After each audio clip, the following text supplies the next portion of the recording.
Hello, everyone. Welcome to today's lecture. I'm Lady TrenettWilson, your lecturer and social historian.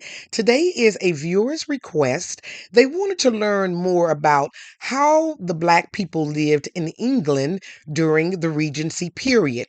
Now, the Regency period is a time when King George III, he was the King of England, had a mental breakdown, and his son, George, Prince of Wales, was appointed as Prince Regent with the Regency Act of 1811.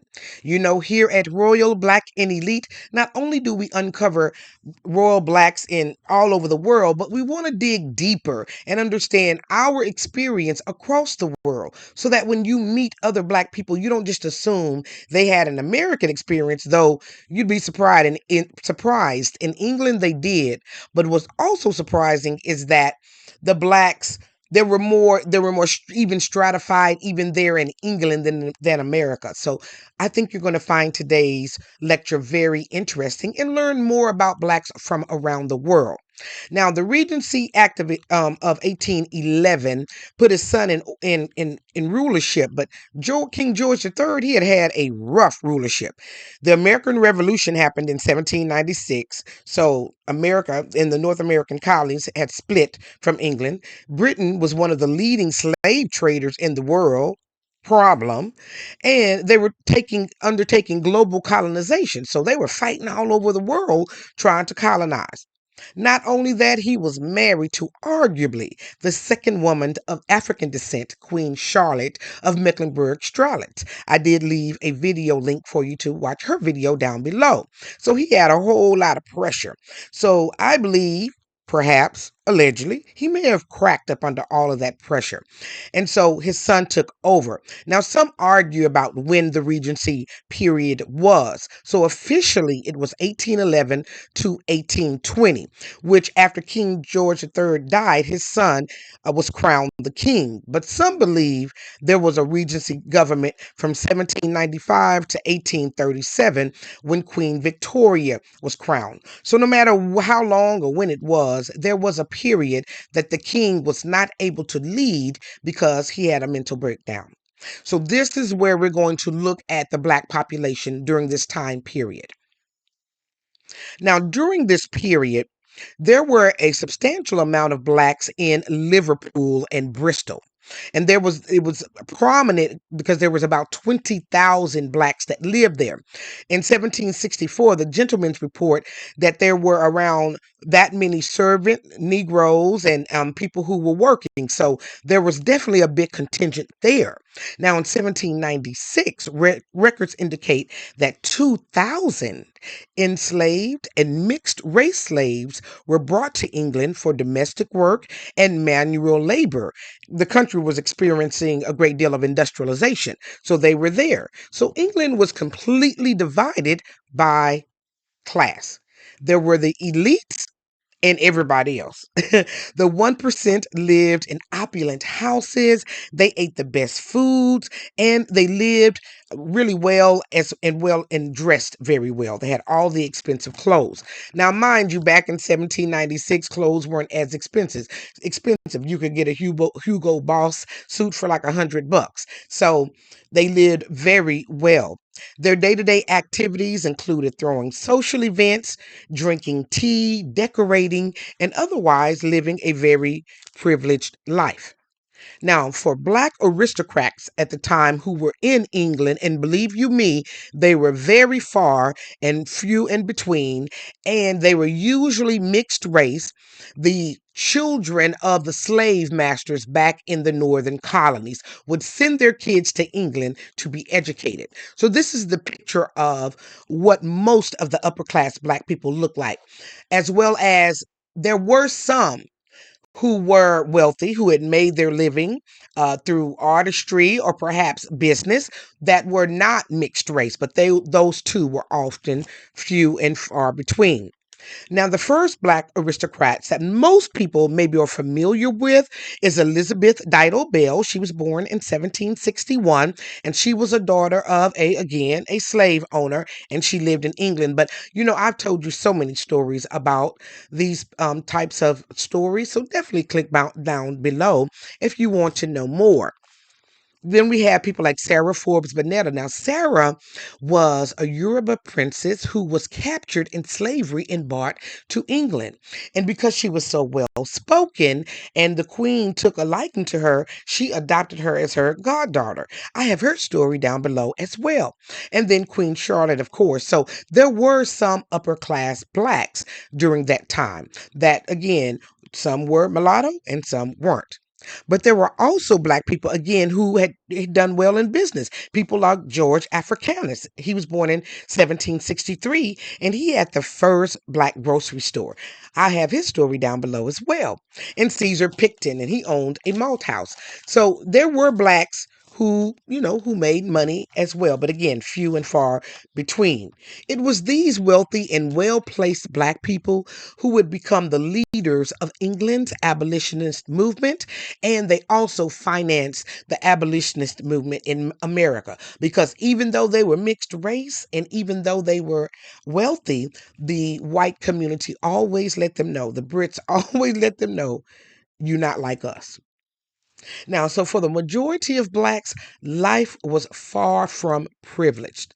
They faced discrimination, low paying jobs, and substandard housing.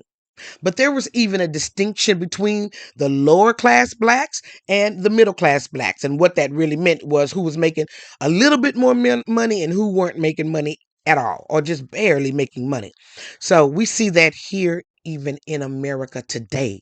So what was life like back in Britain during that time in the 1760s is still true today. So that's scary. We have got to progress. Now, most blacks who were not enslaved worked three primary jobs. They were domestic workers, they were low-paid factory workers, or they were soldiers.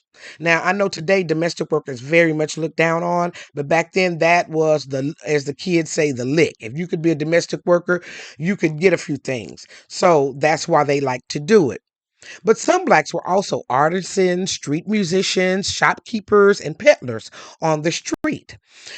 But we see that most of the beggars were military people who had returned from wars and they were discharged and they had no skills. And so they were mostly the beggars.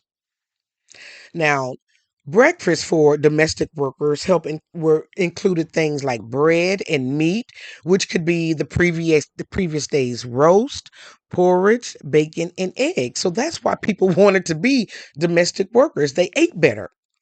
And blacks who did not work in one of those grand houses and they fit more into the poor or the middle class. So no matter what, all poor people, whether they were black, white, green, no matter what color they all ate bread and potatoes. So that's why most of them died of diabetes because of all of those carbs. Now, beer and wine was usually for breakfast, lunch, and dinner, and that was because of the dirty water. The water was unclean, and so that's what they drunk all day. So they was feeling, out of themselves, lit all day long because all they drank is wine. That was the poor people. But the middle class, the black middle class, they could afford a little bit more.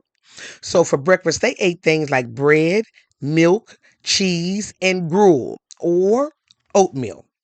And their desserts included things like sorbets and fruit cakes and with cream.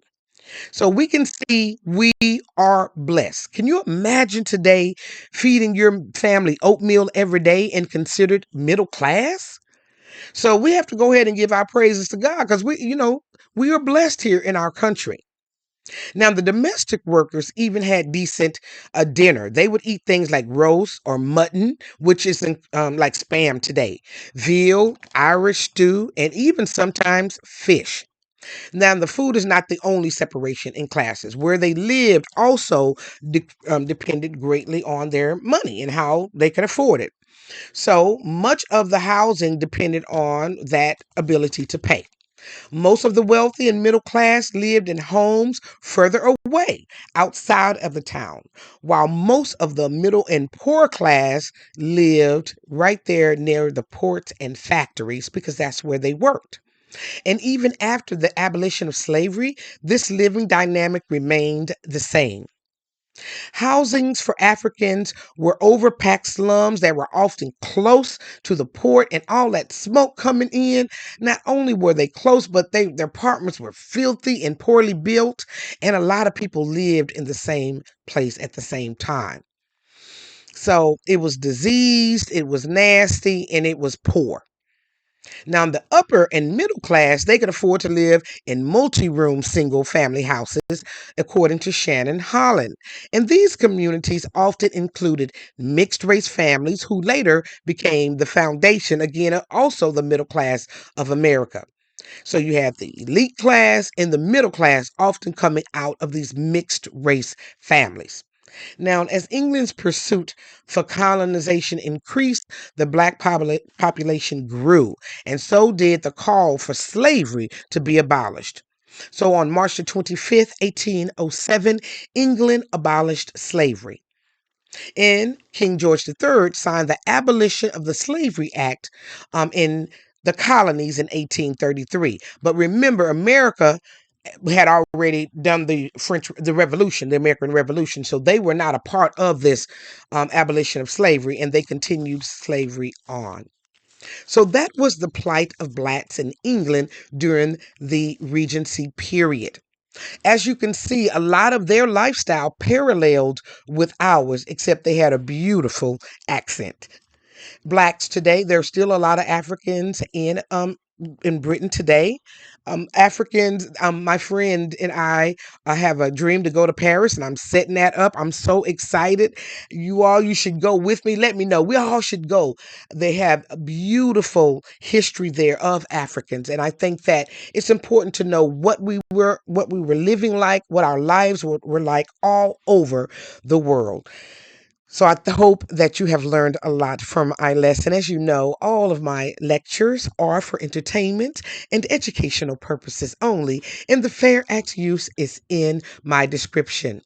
I used a lot of different sources for this particular lecture, and I want to even dig even a little deeper. Again, there are people that I mentioned by name down in my link so that you can keep learning about Blacks in England. And I thank you for joining me for another great episode of Royal Black in Elite. Now, don't forget to hit that like, share, and subscribe button and leave your comments down below. Have you ever been to England? Can you give me some advice about some of this history of Black people? I hope that you enjoyed today's lecture.